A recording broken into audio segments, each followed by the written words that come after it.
여호와여, 주의 말씀대로 주의 종을 선대하셨나이다. 내가 주의 계명들을 믿었사오니 좋은 명철과 지식을 내게 가르치소서. 고난당하기 전에는 내가 그릇 행하였더니 이제는 주의 말씀을 지키나이다. 주는 선하사 선을 행하시오니 주의 율례들로 나를 가르치소서. 교만한 자들이 거짓을 지어 나를 치려 하였사오나 나는 전심으로 주의 법도들을 지키리이다. 그들의 마음은 살쪄서 기름덩이 같으나 나는 주의 법을 즐거워하나이다. 고난당한 것이 내게 유익이라. 이로 말미암아 내가 주의 율례들을 배우게 되었나이다. 주의 입의 법이 내게는 천천 금은보다 좋으니이다.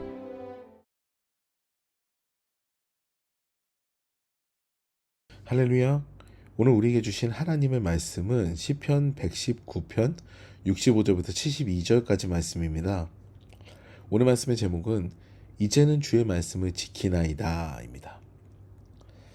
저는 대학 시험에서 첫 해 낙방을 하고요. 재수할 때 과학 탐구를 위한 단기 속성 완성반 학원에 다닌 적이 있습니다.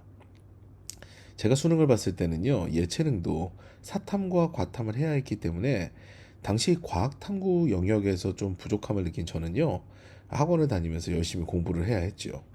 대략 6주 정도 수업을 듣는 과정이었는데요. 아무래도 짧은 시간에 많은 내용을 머리에 넣어야 됐기 때문에 고도의 집중을 요구했습니다. 그러다 보니 상당히 피곤하게 됐는데요. 그래서 강사님들도 아신 거죠. 그래서 중간중간 참 재미있는 이야기로 수험생들의 긴장을 풀어주셨습니다. 그때 들은 이야기 몇 가지가 제 머릿속에 있는데요. 가장 기억에 남는, 즉 인상적인 이야기는요, 생물 선생님께서 들려주신 돼지와 독사의 이야기였습니다.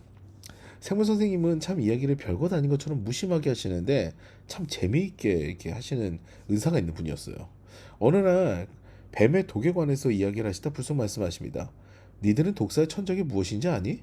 바로 돼지다. 이 이야기만으로 아이들은 폭소가 터지고 잠이 다 깬 거죠. 생물 선생님께서는 이야기를 이어가셨습니다. 독사는 돼지가 너무 좋아하는 음식이야. 그래서 돼지는 독사를 보면 일단 엉덩이를 들이밀고 계속해서 들이밀지. 독사는 당연히 돼지 엉덩이를 보고 난 다음에 이게 뭔가 하면서 공격을 하겠지. 그 살집이 가득한 엉덩이에 독립발을 박아 넣는데 문제는 돼지가 너무 살이 쪄가지고 돼지의 혈관까지 독사의 독리가 찌르지 못한다는 거야. 물린 돼지는 어떻게 되겠니? 그대로 주저앉아 버린다. 그러면 독사는 그 상태로 압사당해 죽어버리는 거야. 그리고 돼지의 한 끼 식사가 되는 거지. 사실 그동안 저는요, 독사는 참 무섭고 돼지는 우리의 일용할 양식으로 느껴졌거든요. 좀 친근했어요. 근데 그 둘이, 특히 돼지가 독사를 좋아하는 그런 천적관계라는 것이 굉장히 놀라웠습니다.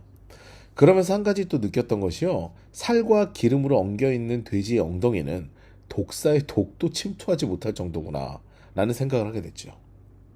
근데 여러분, 우리 신앙도 마찬가지입니다. 세상의 풍요로움에 빠져서요, 영적인 살이 찌고 기름이 쪄서 비둔해지면요, 정작 진리인 예수 그리스도의 복음을 받아들이기가 너무 힘이 들어진다는 거예요. 너무 오랜만에 나누는 것이라 잘 기억이 안 나실 듯 해서 말씀드리는데요. 우리 더사랑교회는 새벽에 시편을 봅니다. 근데 열흘 전, 즉 제가 여름 휴가를 다녀오기 전에 우리는 시편 119편을 나누고 있었어요. 시편 119편은 알파벳 시편으로요, 히브리어 알파벳 자음 22개로 시작하는 시인데요.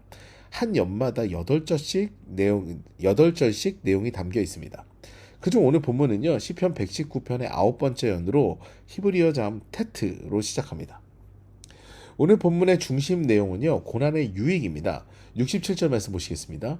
고난당하기 전에는 내가 그릇 행하였더니 이제는 주의 말씀을 지키나이다. 아멘. 저는 몇 달 전에 금요성령 집회에서 기도하는 가운데 이런 깨달음이었습니다.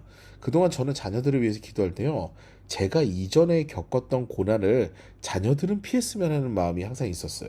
그래서 자녀들이 어떤 장애물과 환난도 마주치지 않고 살기를 그렇게 많이 간구를 했죠.